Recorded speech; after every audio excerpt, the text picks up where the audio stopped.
يا صباح الورد يا امارات. النهارده ان شاء الله هنعمل مع بعض الفطير المشلتت، وهرد على كل الاسئله اللي سبق وسالتوها لي ان شاء الله.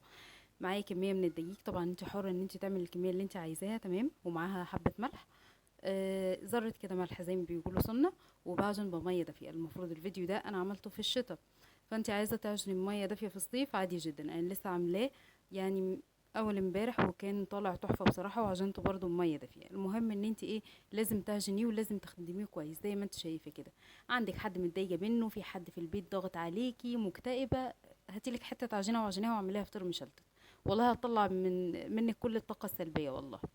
تمام. هناخد كده معلقتين زيت، وهنفضل ان احنا ايه نعجنها. شايفه العجينه كده سهل ان انت تعجنيها، وناعمه كده في العجن ازاي؟ تمام. والمفروض ان هي بتلزق في ايدك، بس مش بتلزق في ايدك للدرجه اللي هي ايه، تبقى سايله كده ومش عارفه تلميها، لا، تبقى فيها تلزيقه بسيطه. يعني مهما كان الكميه اللي انت هتعمليها، المفروض لما تعجنيها تبقى فيها ايه، تلزيقه بسيطه كده زي ما انت شايفه في الفيديو. تمام. هنسيبها علشان ترتاح بعد ما اتعجنت كده كويس. وهنبدا ان احنا ايه نقطعها. طبعا انت هتقطعي على زيت، عايزه تقطعي على زيت براحتك، عايزه تقطعي مثلا على زبده او سمنه والكلام ده، انت برضو براحتك. تمام. انا بقطعها ازاي؟ كور بقى صغيره، كور متوسطه، وكور كبيره. ليه؟ لان كل ما هتزودي طبقات في الفطيره، فهتحتاج ان الرجاجه بتاعتك تكون اكبر من حجم العجينه اللي انت هتحطيها جواها علشان تقدري تلميها كويس. فمحدش يستغرب، يعني طنط حشريه الفزلوكه ما تدخلش تقول لي انت مقطعه العجين واحده صغيره واحده كبيره واحده كده واحده كده. لا يا حبيبتي، ده علشان ان شاء الله لما نيجي كده نفردهم يبقوا الطبقات جوا بعض مناسبين. ما تبقاش كده الفطيرة ما شاء الله كبيرة وحطها في واحدة برضو لسه صغيرة ويدوب زي بعض، يعني ما يجاز بعضيهم. لا، لازم تبقى فيه رجوجة كده، او تبقى فيه قطعة العجين كده تبقى فيه اكبر، علشان تقدر ان هي تستوعب ايه حجم الفطيرة اللي معاكي. تمام. وزي ما انت شايفه كده العجينه معايا بتشد كانها عامله زي الاستيك او اللبانه. طول ما انت خادمه العجينه بتاعتك كويس هتطلع معاكي كويس. اتسالت سؤال قبل كده برضو، ايه السبب ان هو بينشف الفطير في الفرن؟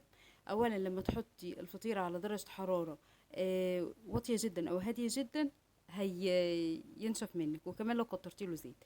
انا هنا هستخدم زبده بلدي وزبده فرن وزيت، علشان ايه؟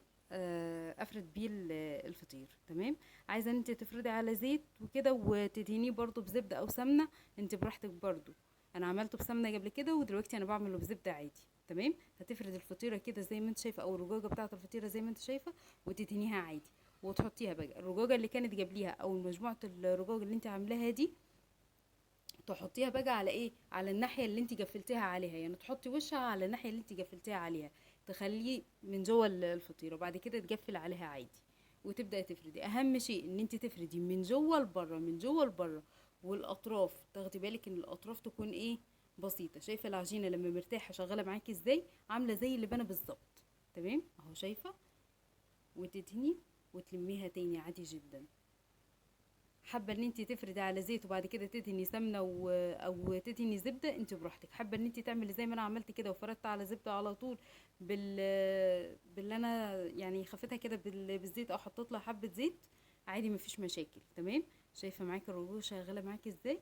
طول ما تريح العجين وتديله حقه في العجن عادي. والفطيره او الرجاجه لو اتقطعت منك مفيش مشاكل عادي جدا. شايفه بنعمل الفطيره ازاي؟ كلها هتتلم في بعضها وهتبقى زي الفل. بس المهم ان انت تعجني، تدي حقها تدي حق العجينه كده في العجن. تمام. وتديها حقها في ان انت تريحيها. هتريحي مثلا العجينه قد ايه؟ هتريحها مثلا من تلت ساعه لغايه نص ساعه، هتبقى معاكي حلوه جو في الشتاء. معاكي في الصيف مثلا لغايه ربع ساعه هتبقى حلوه جدا، وهتبداي تشتغلي عادي جدا، وهتبقى سهله عليكي. تمام. ولازم ان انت تفردي من جوه لبره، من جوه لبره، من جوه لبره، وتاخدي بالك من الاطراف. لازم ان انت ايه، تخلي الاطراف كده زيها زي باقي الرجاجه، ما تبقاش تخينه، علشان ما تجيش كده حتت مكلكع بعد ما تستوي الفطيره معاكي في الفرن. شايفين ده شكلها في الفرن؟ وشايفين ازاي؟ بسم الله ما شاء الله. احنا بنقول عندنا ان هي جبت يعني عليت، جبت يعني عليت الفطيره. تمام.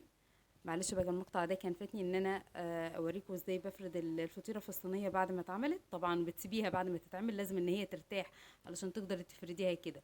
عايزه تفرديها اكتر مفيش مشاكل، مش عايزه تفرديها اكتر من كده خلاص عادي مفيش مشاكل. شايفين شكلها بعد ما طلعت من الفرن؟ طب انا علشان اعمل فطيره زي كده استخدم كام رجاجه او كام قطعه عجين؟ معاكي من 15 ل 20 لو انت عايزه تعمليها في صينيه كبيره زي كده. تمام. عايزه مثلا ان انت تعمليها عاديه خليها 15 بس. شايفين الفطير مورق؟ بسم الله ما شاء الله، الله اكبر. اتمنى ان شاء الله ان انتوا تجربوه وتقولوا لي رايكم فيه. وما تنسوناش بقى لو عجبكم الفيديو لايك وشير.